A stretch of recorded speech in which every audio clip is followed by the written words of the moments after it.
Saudara, AFC sudah menunjuk Oman dan Arab Saudi sebagai tuan rumah putaran 4 kualifikasi Piala Dunia 2026 zona Asia. Namun negara partisipan lainnya, Oman, Irak, dan Uni Emirat Arab melayangkan protes menuntut adanya transparansi penunjukan ini. Bisakah dialihkan ke negara yang netral? Bagaimana juga peluang Timnas di putaran 4 nanti? Kami membahasnya bersama mantan pemain Timnas, sudah ada Mas Bambang Nurdiansyah, dan juga analis sepak bola sudah ada Mas Firzi Idris. Selamat petang Mas Firzi, Mas Bambang, terima kasih sudah bergabung bersama kami di Kompas Petang. Selamat petang, Mbak. Ya, Mas Firzi, ini ada negara-negara partisipan yang sudah melayangkan protesnya. Apakah protes-protes ini bisa mengubah keputusan dari AFC sendiri untuk penunjukan tuan rumah di putaran 4 ini? Ya, karena hal ini cukup menarik dan pantas menimbulkan polemik ya, karena kita tahu di awal kan AFC mengedepankan venue netral untuk pertandingan. Terus kemudian menurut rapat komite AFC pada Juli 2023, venue pertandingan adalah 2 tim dengan peringkat terbaik dengan hasil-hasil terbaik di round 3. Hasil-hasil terbaik di round 3 itu seharusnya milik Uni Emirat Arab dan juga Irak ya, yang mendapatkan 15 poin. Sementara Arab Saudi dan Qatar sendiri mendapatkan 12 poin. Dalam pernyataan resmi AFC yang kita terima di media itu memang PSSI kan mengajukan bidding ya, bersama dengan Irak juga mengajukan bidding. Tapi dalam press release yang kita terima di media itu tidak ada wording kata-kata hasil bidding atau sebagainya, Mbak. Jadi penunjukan yang kesannya tiba-tiba muncul dan tiba-tiba melibatkan 2 tim yang kita tahu punya koneksi kuat dengan FIFA dan AFC ya. Kita tahu Gianni Infantino rumahnya di Qatar dan juga Arab Saudi akan menjadi tuan rumah Piala Asia 2027 dan juga maju untuk Piala Dunia 2034. Jadi wajar kalau ada dari berbagai federasi termasuk dari Oman tadi sudah disebutkan juga ya, ada kekhawatiran tertentu juga. Jadi ini sangat wajar memang penunjukannya. Mas Bambang, kalau kita tahu kan memang biasanya ketika bertanding di negara-negara yang ikut berpartisipasi, ini ada kekhawatiran tekanan-tekanan non teknis. Biasanya kalau untuk pengalaman Anda sendiri, untuk membela Timnas bermain di luar negeri ini tekanan teknis ataupun non teknis seperti apa yang paling dirasakan? Ya banyak lah Mbak ya, banyak tekanan, mungkin wasitnya sedikit memihak dan seterusnya. Tetapi menurut saya sebenarnya sih kekhawatiran ini sudah lama.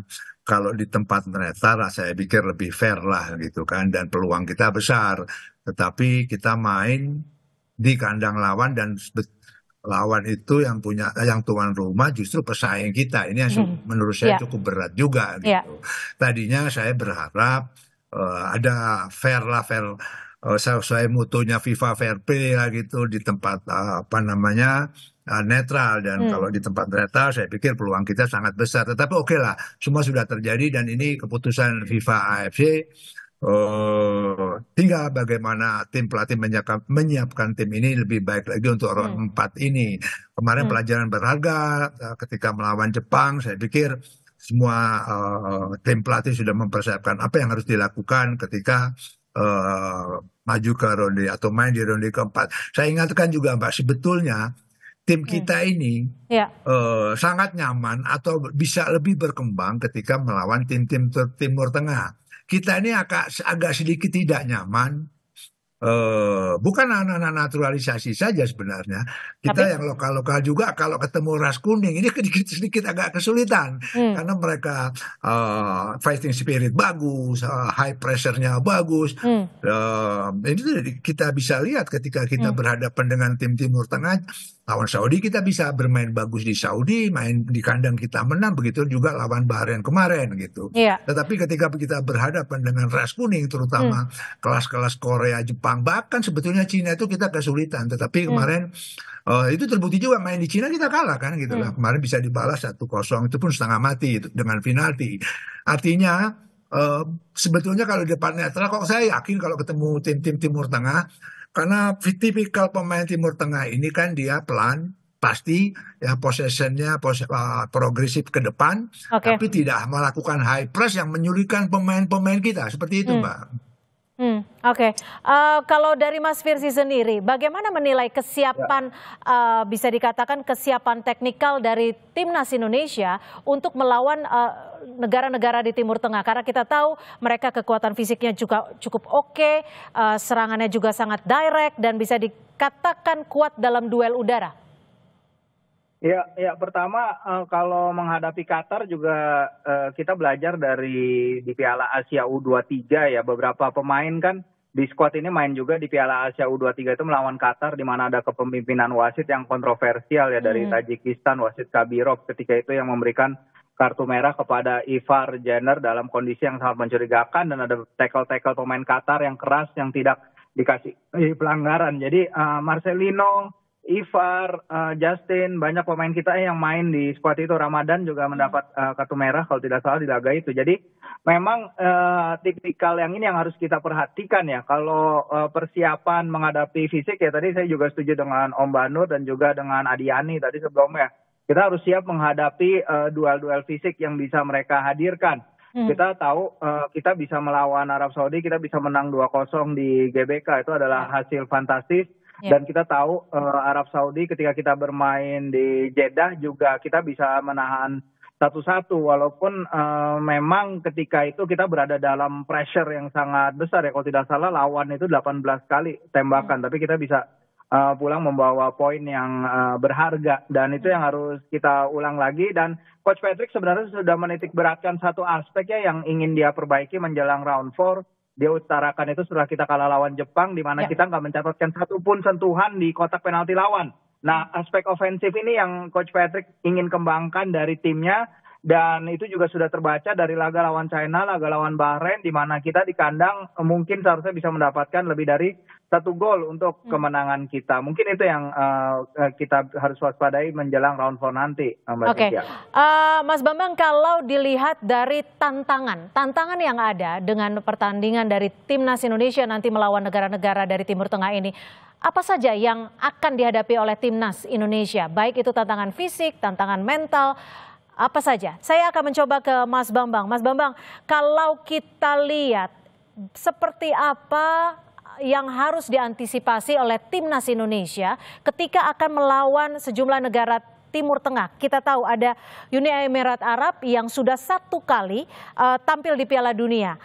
Qatar 1 kali juga tampil di Piala Dunia. Irak juga 1 kali. Dan Arab Saudi 6 kali. Indonesia bisa dikatakan belum pernah. Mungkin pernah di tahun 1938 ketika masih Hindia Belanda.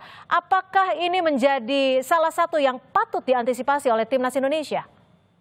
Ya, artinya kalau secara taktikal itu urus domainnya pelatih. Saya pikir mereka sudah mempersiapkan apa yang harus dilakukan, berkaca di grup kita. Pertandingan di grup kita. Saya ingatkan bahwa di grup kita tuh lawannya juga tidak ecek-ecek juga.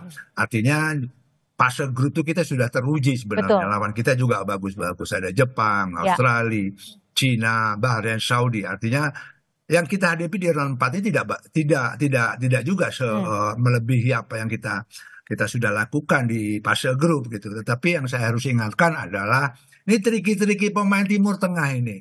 Provokasi sangat dia. Ya, pura-pura sakit. Nah, ini hati-hati gitu. Dengan provokasi-provokasi pemain-pemain Timur Tengah ini. Jangan juga karena provokasi, emosi tidak terkontrol, akhirnya keluar kartu. Belum lagi kepimpinan wasit yang mungkin berpihak gitu. Itu juga harus dijaga emosinya, sehingga kalau terjadi kartu, bahkan kartu merah itu sangat merugikan tim. Kita tahu semuanya, Bung Firji juga tahu, pemain Arab, ini dataran Arab ini banyak sekali trik-triknya yang untuk memancing emosi, bersandiwara di lapangan. Apakah drama-drama seperti yang beberapa waktu lalu ketika melawan Bahrain akan kembali terjadi menurut Anda? Bisa jadi. Ini kan tipikal tim-tim Timur Tengah seperti itu gitu loh. Sandiwara yang seperti itu yang harus diantisipasi juga. Di samping taktikal tentunya. Kalau taktikal domain pelatih sudah harus, saya pikir sudah mempersiapkan secara taktikal untuk 4 ronde keempat nanti. Tetapi aspek-aspek itu juga harus diingatkan juga gitu. Jangan juga kena provokasi, emosi, ya kena kartu, bahkan kartu merah, ini sangat merugikan tim kita. Mas Firzi, lalu apa yang bisa Anda berikan catatan? Kelemahan apa, kekuatan apa yang dimiliki timnas Indonesia saat nanti melawan negara-negara Timur Tengah? Dan seperti yang dikatakan Mas Bambang bahwa akan ada banyak drama-drama nanti. Ya, pertama mungkin kita juga harus belajar lebih bijak ya dalam bermain di laga tandang. Karena kita tahu di laga tandang tim ini nggak semaksimal ketika bermain di SUGBK. Dan itu adalah hal wajar karena di SUGBK kita mungkin punya pemain ke-12 dan pemain ke-13 dalam para supporter kita. Tapi yang menarik memang pengalaman bermain tandang ini yang sebenarnya kita di round 3 ini masih sedikit kurang maksimal ya. Oke, kita bisa menahan Arab Saudi gitu, tapi di Sydney di mana sebenarnya stadion juga banyak fans Indonesia, kita kalah besar 1-5, terus kemudian di Jepang terutama melawan tim Jepang yang memang layer 2, tapi kita kelihatan perbedaan kelasnya dan ini harus dimanfaatkan dengan baik ya oleh federasi juga. Di ronde September kan nanti kita kosong itu, kita menjadwalkan 2 laga untuk FIFA Matchday friendly yang tadinya akan dipakai sama Malaysia, tapi Malaysia kabarnya menolak undangan itu untuk jadi kayaknya udah keempat kalinya mereka menolak, sehingga kita punya ronde laga untuk melatih tim untuk bermain di laga tandang. Emang tensinya akan berbeda dan tipu muslihat para pemain itu seperti yang kata Coach Banur juga mungkin nggak seintens biasanya ya, tapi kita tetap harus biasakan diri untuk bermain di luar tandang, bermain di atmosfer mereka, karena ketika kita bermain di kandang Irak misalnya di Basrah, kita menghadapi tekanan supporter mereka di round 2 itu kita juga kerepotan, jadi kalah 1-5 dan itu mungkin yang bisa ditingkatkan oleh para pemain kita dan skuad kita di ronde laga September untuk menghadapi laga-laga krusial nanti. Tapi gini Mas Firzi, ketika nanti tuan rumahnya adalah Qatar dan juga Arab Saudi, ada apa ya bisa dikatakan ketraumaan terhadap wasit Timur Tengah. Apakah ini perlu menjadi kekhawatiran kita bersama? Ya betul, seperti yang tadi kita bahas ya, wasit asal Tajikistan Kabirov itu yang memimpin laga Qatar lawan Indonesia di U23 itu mendapat banyak kritik sekali, dan ketika itu bahkan pelatih Shin Tae-yong mengatakan bahwa wajar mereka dapat keuntungan kalau bermain di kandang, tapi tidak sampai level segitu ya, pertunjukan komedi bahkan ketika itu saya ingat Coach Shin mengatakannya. Sehingga banyak sekali memang aspek-aspek non teknis yang harus diwaspadai, benar kata Coach Banur, dengan guling-guling mereka di lapangan yang terjadi lawan Bahrain. Itu sangat terlihat sekali dan kita kemungkinan ada satu grup dengan Qatar ya. Kalau ini kan undiannya kita belum tahu persis nih apakah ada batasan-batasan satu tim yang udah bertemu di round 3 tidak akan bertemu lagi di round 4. Karena itu belum ada detailnya di situs AFC ataupun di situs FIFA. Sehingga kita baru akan tahu nih menjelang tanggal 17 Juli drawing di Osaka. Tapi normalnya ya memang seharusnya udah tim yang bertemu di round 3 tidak akan bertemu lagi di round 4. Artinya kita akan bermain di Qatar melawan Irak. Irak dan Qatar. Jadi ini yang harus kita waspadai. Kita punya pengalaman kok bermain lawan kedua tim itu dalam situasi normal ya, kita nggak perlu takut menghadapi mereka. Tapi banyak aspek lain yang harus diperhatikan. Mas Bambang, ada potensi kita akan melawan Qatar dan juga Irak. Lalu bagaimana kita bisa menyiasati duel-duel dari pemain-pemain Irak dan Qatar ini? Dan apa yang harus diantisipasi? Baik itu dari non teknis, stadion dan juga kekuatan dari lawan. Ya, artinya yang non tenis saya sudah bahas tadi, triki-triki pemain Timur Tengah itu seperti apa. Belum lagi dukungan supporter, mungkin ya seperti supporter kita lah untuk mendukung tim kita. Itu saya pikir anak-anak pemain profesional sudah terbiasa dengan itu. Yang paling penting adalah taktikal yang akan diterapkan nanti Peter Clover menghadapi tim-tim itu. Saya pikir selalu saya bilang kalau pengalaman dan statistik kita tuh kalau main lawan Timur Tengah kita lebih bisa berkembang daripada melawan tim-tim ras kuning gitu loh. Tapi saya menyayangkan kenapa pesaing kita kok salah satunya tuan rumah, itu yang jadi masalah gitu loh menurut saya. Tetapi kalau main di tempat netral menurut saya peluang kita juga cukup besar. Tapi mudah-mudahan karena ini sudah banyak negara-negara juga yang protes sehingga AFC atau FIFA bahkan wasitnya lebih lebih hati-hati lagi lah untuk memimpin pertandingan tadi.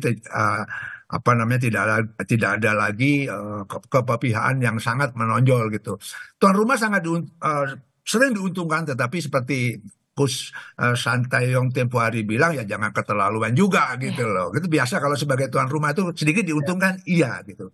Tetapi sekali lagi saya yakin kalau lawan tim Timur Tengah, kita tuh nyaman main lawan tim Timur Tengah dan bisa berkembang gitu. Yang perlu diperhatikan adalah lini depan, finishingnya juga harus ditingkatkan lagi. Saya pikir tim pelatih blended tim ini sudah ada apa namanya, kan ada tim analisa, ada semuanya lengkap sebetulnya.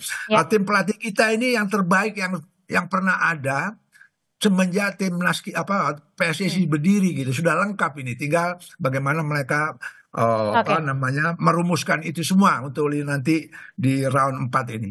Oke, baik, tentunya harapan yang terbaik di Oktober 2025 mendatang untuk Timnas Indonesia. Terima kasih sekali lagi mantan pemain Timnas Mas Bambang Nurdiansyah dan juga analis sepak bola Mas Firsi Idris. Terima kasih sudah berbagi perspektif di Kompas Petang. Selamat sore. Selamat sore Mas Firsi.